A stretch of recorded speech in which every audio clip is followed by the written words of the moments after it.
over the sprouts. Jason could hear Miss Hershey's voice. She was telling the class about his project. Miss Hershey was bragging about him. "Now, for the best student in the class," she said. "Will Jason Burchell please come forward?" The other kids were green with envy. Abby and Stacy were pointing. Eric and Duncombe were leaning forward in their seats. Everyone was whispering, "Jason, Jason." His name flew around the classroom.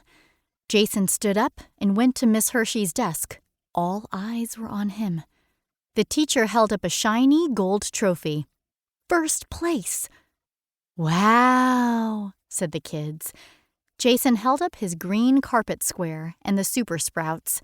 He held them high. "Jason! Yippee!" The whole class cheered. Wild, happy cheering. Jason was asleep in his beanbag.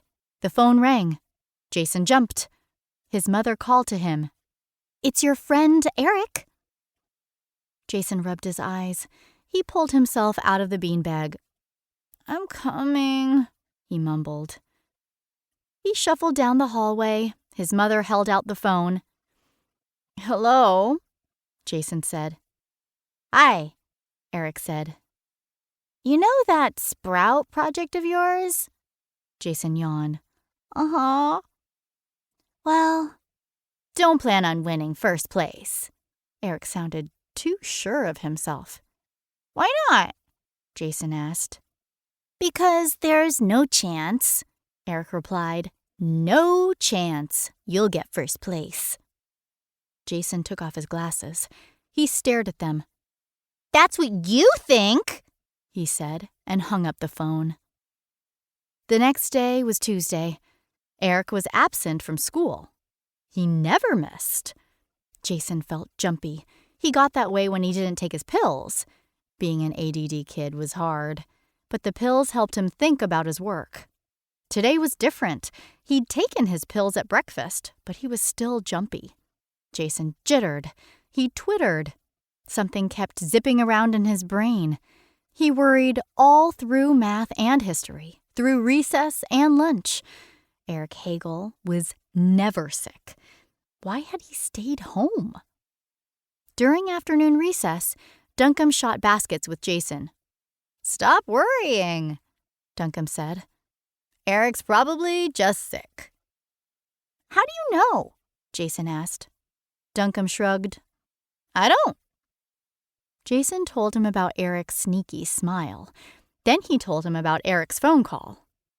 "He's acting weird," Jason said. Duncombe only laughed.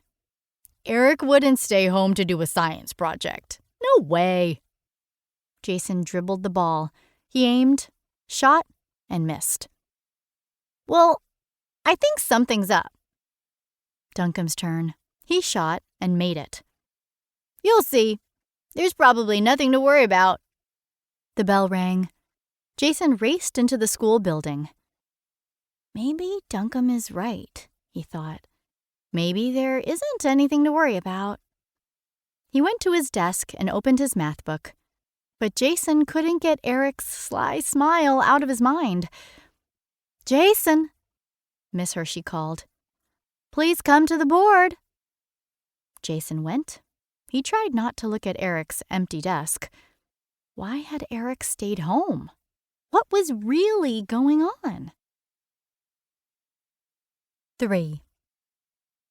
The last bell rang. Jason didn't walk home with the Cul-de-Sac Kids.